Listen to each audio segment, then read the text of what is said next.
আসসালামু আলাইকুম। আজকে আমি আপনাদের শোনাবো সূরা দোহা মহান আল্লাহ তাআলা কেন নাজিল করেন এবং কোন ব্যক্তির জন্য নাজিল করেন। মক্কায় তখন ইসলামের একেবারে শুরুর সময় নবী মুহাম্মদ সাল্লাল্লাহু আলাইহি ওয়াসাল্লামের উপর ওহী আসা শুরু হয়েছে। কখনো ঘন ঘন ওহী আসে, আবার কখনো কিছু সময় বিরতি হয়। এটা ছিল নবুয়তের স্বাভাবিক ধারা, কিন্তু এক সময় এমন একটি বিরতি আসে যেটা আগের চেয়ে কিছুটা দীর্ঘ হয়ে যায়। হঠাৎ করে কিছুদিনের জন্য জিবরাইল আলাইহিস সালাম আর আসছেন না, নতুন কোনো আয়াত নাজিল হচ্ছে না। এই সময় নবী মুহাম্মদ সাল্লাল্লাহু আলাইহি ওয়াসাল্লাম গভীর চিন্তায় পড়েন। তিনি অপেক্ষা করতে থাকেন, আসমানের দিকে তাকিয়ে থাকেন, কারণ নবী সাল্লাল্লাহু আলাইহি ওয়াসাল্লামের সবচেয়ে বড় শান্তি ছিল আল্লাহর সাথে এই ওহীর সম্পর্ক।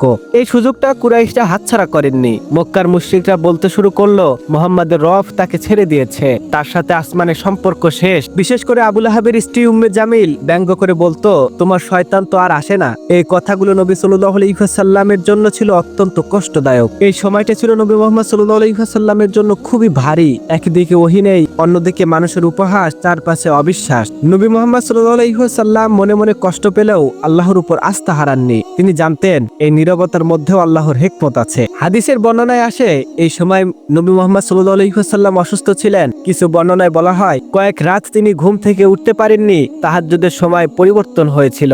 এই সব কিছুর মাঝে ওহীর সাময়িক বিরতি মুশরিকদের জন্য হয়ে ওঠে উপহাসের হাতিয়ার। একদিন হঠাৎ করে জিবরাইল আলাইহিস সালাম আবার অবতরণ করলেন।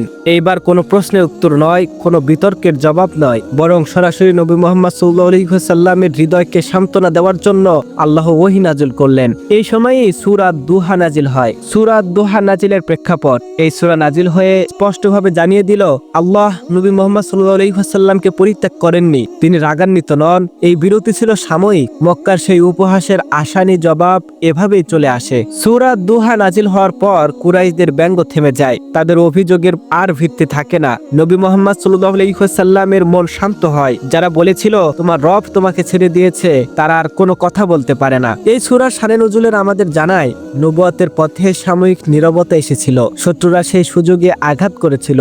আল্লাহ সঠিক সময়ে জবাব দিয়েছেন। নবী মুহাম্মদ সাল্লাল্লাহু আলাইহি ওয়াসাল্লাম কখনো একা ছিলেন না। তো আজকের ভিডিও এই পর্যন্তই। দেখা হবে ইনশাআল্লাহ নতুন কোনো ভিডিওতে। আর আমার ভিডিও ভালো লাগলে চ্যানেলটা সাবস্ক্রাইব করে দিবেন। আসসালামু আলাইকুম।